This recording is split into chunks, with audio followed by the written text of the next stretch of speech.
नमस्कार दोस्तों, क्राइम तक में आपका स्वागत है। बात करते हैं रणबीर मामले की। इस मामले में क्या अपडेट सामने आ रहा है? दरअसल अब रणबीर के खिलाफ कई राज्यों में एफआईआर दर्ज हो गई। हम सबको पता है, असम से लेकर महाराष्ट्र से लेकर और जयपुर। अब इस मामले में जो एक अपडेट आ रहा है वो ये आ रहा है कि क्या वाकई इतने स्टेट्स में एक ऑफेंस के लिए एफआईआर दर्ज हो सकती है?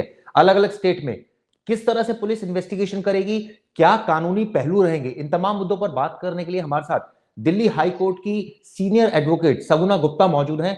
सगुना जी, क्राइम तक पर आपका बहुत बहुत स्वागत है।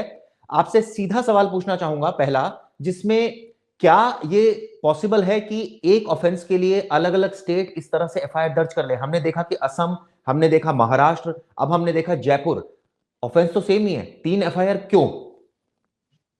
जी, बिल्कुल चिराग, इसका सीधा जवाब ये है कि एक ही ऑफेंस के अगेंस्ट एफआईआर जो है अगेंस्ट द सेम पर्सन दर्ज नहीं कराई जा सकती है, लेकिन इट कैन बी इंस्टीट्यूटेड और फाइल्ड बाय डिफरेंट पर्सन्स। जैसा कि हम यहाँ पे देख रहे हैं कि जो एफआईआर दर्ज कराने वाले लोग हैं वो यहाँ पर डिफरेंट है। एक ही बंदा हर एक स्टेट में जाकर एक ही बंदे के खिलाफ सेम एफआईआर दर्ज नहीं करा रहा है। In criminal law it is always about the offended, not about the offender।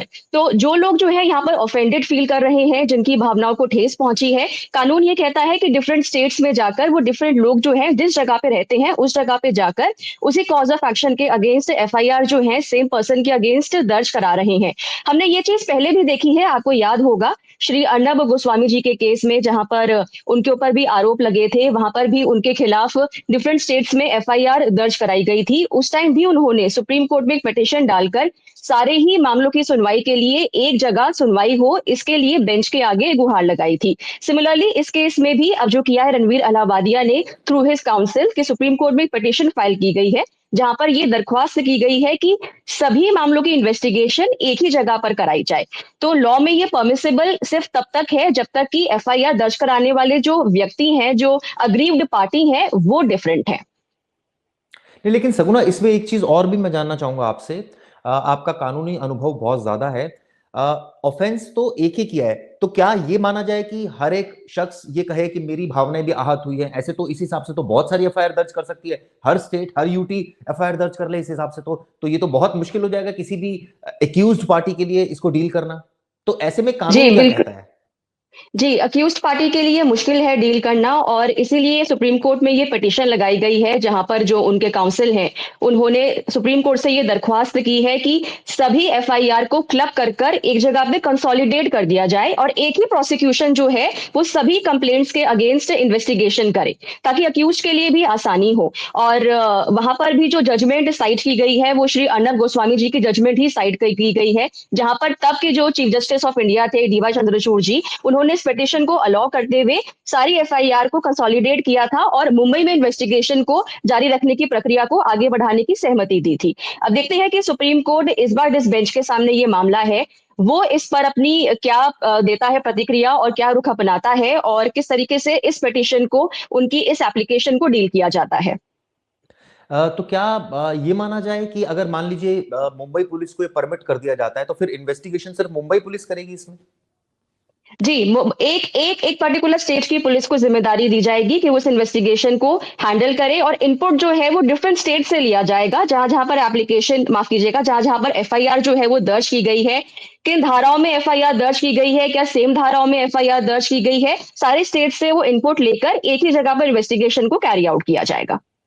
जी, एक चीज और जानना चाहूंगा सगुना जी, आपका लंबा अनुभव है वकालत के पेशे में। इस तरह के केसेस में जो सेक्शंस लगे हैं, पहले मैं जानना चाहूंगा कौन कौन से सेक्शंस इसमें लगे हैं और इनमें कितनी सजा मिलती है, और क्या प्रैक्टिकली ये पॉसिबल है कि इस तरह के केसेस में सजा मिलती ही है? क्योंकि हमने देखा कि कई बार तो ये केस धराशायी हो जाते हैं। जी, बिल्कुल। पहले मैं आपके पहले सवाल का जवाब यहाँ पर देना चाहूँगी, जो आपने पूछा कि किन-किन धाराओं के तहत एफआईआर जो है वो दर्ज की गई है। देखिए, जो नया कानून आया है क्रिमिनल लॉज़ को लेकर, भारतीय न्याय संहिता बीएनएस, उसका जो चैप्टर 15 है, वो सिर्फ़ इस तरह के ऑफेंसेस के साथ ही डील करता है। तो उसी के अंतर्गत आपके 3 सबसे प्रमुख सेक्शंस आते हैं, जो कि सेक्शन 294 है, 295 है और 296 है। अगर हम 294 की बात करें तो वो ये वाली बात कहता है कि sale, distribution and circulation of obscene material is prohibited by law and it also covers electronic content. अगर हम इसके अंदर सजा के प्रावधान की बात करें तो यहाँ पर जो सजा का प्रावधान है वो up to 2 years of imprisonment है अलॉन्ग विद फाइन ऑफ ₹5,000। अगर हम ठीक बात है। करें सेक्शन 295 की तो ये सेम ऑफेंस जो है वो उसके अंदर कवर होता है उसके अंदर, लेकिन ये ऑफेंस जो है वो बात करता है कि अगर ये कंटेंट जो है वो children below the age of 18 years को इलेक्ट्रॉनिकली या किसी और तरीके से ट्रांसमिट किया जा रहा है। इसके अंदर जो सवाल जो जो सजा का प्रावधान है वो up to 3 years of jail है, इम्प्रिजमेंट है अलॉन्ग विद फाइन ऑफ ₹2,000। इसके अलावा सेक्शन 296 बीएनएस का वो ये कहता है कि ऑब्सीन एक्ट्स और songs acts in public places, अगर आप किसी पब्लिक प्लेस में, पब्लिक प्लेटफॉर्म में, अगर हम इस केस की बात करें, कोई भी ऐसा कंटेंट ट्रांसमिट कर रहे हैं या बोल रहे हैं जो कि ऑब्सीन है, तो फिर आप वहां पे जो सजा का प्रावधान है वो आपका आता है 3 महीने और फाइन हो सकता है ₹1,000। लेकिन ये जो तीनों प्रावधान है बीएनएस कानून के अंतर्गत, ये सभी जो है वो बेलेबल ऑफेंस है, यानी कि यहाँ पर आपको बेल सीक करने की परमिशन की जरूरत भी नहीं है, ये अपने आप में बेलेबल ऑफेंस है। लेकिन हाँ, जो एक बहुत ही सीरियस एलिगेशन उनके ऊपर लगाया गया है, उसके अंतर्गत जो मुकदमा दर्ज किया गया है वो किया गया है under the IT act, information technology act, और उसका सेक्शन 67 और 67A जो है, ये दोनों ही आपके नॉन बेलेबल ऑफेंस है।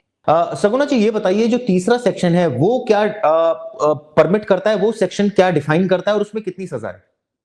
जी, जैसा कि हम बात कर रहे थे कि जो आईटी एक्ट है, इंफॉर्मेशन एंड टेक्नोलॉजी एक्ट, उसका सेक्शन 67 और 67A, इसके अंतर्गत भी उनके ऊपर मामला जो है वो दर्ज किया गया है। तो सेक्शन 67 है, ये दोनों सेक्शन आपके नॉन बेलेबल ऑफेंस की कैटेगरी में आते हैं। यहाँ पर बेल लेने के लिए आपको कानून की इजाजत की जरूरत पड़ेगी।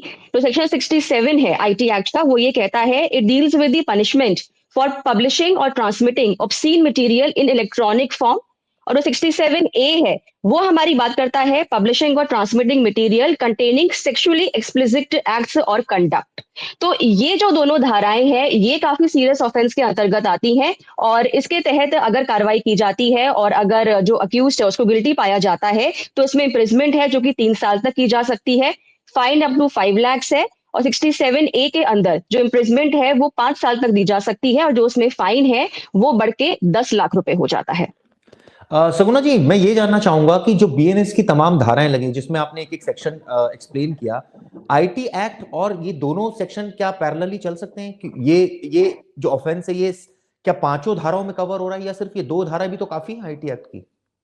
देखिए, बीएनएस और आईटी एक्ट की जो धाराएं हैं दोनों में ही जो केस है वो पैरेलली चल सकता है। जो बीएनएस की धाराएं हैं वो ऑन अ लाइटर नोट है, मतलब कि वहां पर जो ऑफेंस है वो बेलेबल है, वहां पर जो इम्प्रिजमेंट है या जो फाइन की राशि है वो भी काफी कम है।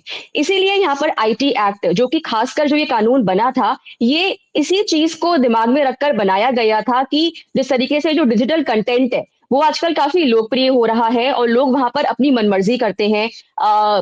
वहां पर कोई किसी तरीके का रेगुलेशन या चेकिंग अथॉरिटी जो थी वो पहले नहीं थी। तो जो आईटी एक्ट आया था वो इसी वजह से आया था ताकि वहां पर भी एक रेगुलेशन हो, एक चेकिंग अथॉरिटी हो, और वहां पर भी अगर कोई चीज जो है वो गलत तरीके से की जा रही है तो उस पर कानून अपना शिकंजा कस सके। इसलिए जो आईटी एक्ट की धाराएं हैं वो यहाँ पे थोड़ी सी सीरियस हो जाती है, नॉन बेलेबल ऑफेंस हो जाता है। वहां पर जो आपकी जेल जाने की अवधि है वो भी बढ़ाई गई है, और जो फाइन की राशि है उसको भी 5 लाख या फिर 10 लाख तक किया गया है। टू सेट एन एग्जाम्पल कि जो हमारा जो सोशल मीडिया प्लेटफॉर्म्स है उसका दुरुपयोग ना किया जाए, और वहां पर भी जो अपनी बात कहनी है वो जो परमिसेबल कानून का दायरा है उसके अंतर्गत रहकर ही की जाए। इसमें मैं एक चीज और जानना चाहूंगा, जैसे आपने सेक्शंस को भी डिस्क्राइब किया, पनिशमेंट को भी डिस्क्राइब किया। मेरी एक पूर्व जज से बात हो रही थी, हमने उनका भी इंटरव्यू किया था, कामनी लॉ जो मैम है, उनका कहना था कि इस तरह के ऑफेंसेस में यूजुअली जेल में इसलिए नहीं डाला जाता क्योंकि अगर ऐसे ऑफेंसेस में जेल में डालने लगे तो जेल ही भर जाए। क्या ये सच है? क्या प्रैक्टिकली ऐसा होता है? देखिए वैसे तो ये कोर्ट की डिस्क्रिशन पे डिपेंड करता है और प्रोसिक्यूशन किस हद तक अपना केस यहाँ पे साबित कर पाता है इस चीज पे डिपेंड करता है। इसके अलावा जो ग्रेविटी है क्राइम की वो कितनी ज्यादा है, जो सीरियसनेस है क्राइम की वो कितनी ज्यादा है, इस चीज पे डिपेंड करता है। लेकिन हाँ जो भी कानून के जानकार हैं जब वो कोई भी कानून बनाते हैं तो वो इस चीज को दिमाग में रखते हैं कि अक्यूज को पनिशमेंट मिले, अगर वो गिल्टी साबित होता है तो उसको पनिशमेंट मिले। लेकिन साथ में सोसाइटी में मैसेज भी जाना चाहिए कि जो और लोग हैं वो इस तरह का अपराध करने की, ऑफेंस करने के बारे में ना सोचे। तो अगर लगता है ऐसा कि नहीं, इतनी जो सीरियसनेस है क्राइम की वो काफी ज्यादा है कि आपको पनिशमेंट और फाइन दोनों को ही इम्पोज करने की जरूरत है, तो कोर्ट उस चीज को लागू करता है। लेकिन जहां पे लगता है कि नहीं, जो ग्रेविटी है क्राइम की वो कम है या वो मॉडरेट है और सिर्फ एक फाइन भर देने से समाज में एक अच्छा मैसेज जाएगा और साथ ही में जो दोषी है उसको भी अपनी किए का के बारे में मालूम पड़ेगा, वो इसको रियलाइज करेगा, तो कानून वहां पर उस तरह की लॉ को इम्प्लीमेंट करने की कोशिश करता है। तो ये कह पाना बहुत मुश्किल है, it entirely depends on facts of each case. इसके अलावा कोर्ट उसमें किस तरीके से क्या एविडेंस उसके सामने पेश किए जा रहे हैं, उसके भरोसे ही, उसकी बदौलत ही अपना फैसला जो है वो सुनाती है। एक चीज और जानना चाहूंगा मैम, अगर इस मामले में आरोपी पेश होता है तो क्या उसको तुरंत गिरफ्तार करके बेल दी जाती है या उसको जेल भेज सकते हैं इस केस में? जी, अगर वो पहले से ही बेल के लिए अप्लाई कर सकता है, नॉन बेलेबल ऑफेंस है, बेलेबल ऑफेंस है, इसी के लिए उस ये जो अपराध है उनको श्रेणी में रखा गया है। अगर वो नॉन बेलेबल ऑफेंस है तो उसके लिए वो बेल के लिए अप्लाई कर सकता है, और अगर वो ऑफेंस बेलेबल है तो बेल के लिए अप्लाई करने की वैसे भी जरूरत नहीं है। नहीं, जैसे आपने बताया IT act non bailable section है, तो ऐसे में क्या ये मैंडेटरी हो जाएगा कि उसको तुरंत बेल के लिए अप्लाई करे, और ये भी संभव है कि कोर्ट जो है वो बेल ना दे और आरोपी को जेल भेज दे? जी, बिल्कुल, बिल्कुल, दोनों चीज़ें ही संभव हैं, उनको बेल के लिए अप्लाई करना पड़ेगा, ये नॉन बेलेबल ऑफेंस है और जैसा कि मैंने कहा कि ये कोर्ट के डिस्क्रिशन पे डिपेंड करता है, इसके बारे में कोई भी टिप्पणी यहाँ पर बैठ के करना सही नहीं होगा। अगर कोर्ट को लगता है कि नहीं अभी फ़िलहाल जो है वो इस तरह का माहौल है कि उनको बेल नहीं दी जा सकती है, या फिर जो पिटीशन लगाई गई है बेल के लिए, उसमें उन्होंने ग्राउंड्स क्या लिए हैं, क्या उन ग्राउंड्स के ऊपर उनको बेल देना ठीक होगा? इन सब बातों को मद्देनज़र रखकर ही कोर्ट अपना फैसला सुनाती है। जी सगुना जी, आपने क्राइम तक से बात की, डिटेल में रणवीर केस के बारे में बताया, क्या क्या सेक्शन अप्लाई हैं इसमें, कितनी पनिशमेंट हो सकती है, आगे क्या आरोपी को बेल मिल सकती है, गिरफ्तारी हो सकती है, वो जेल जा सकता है।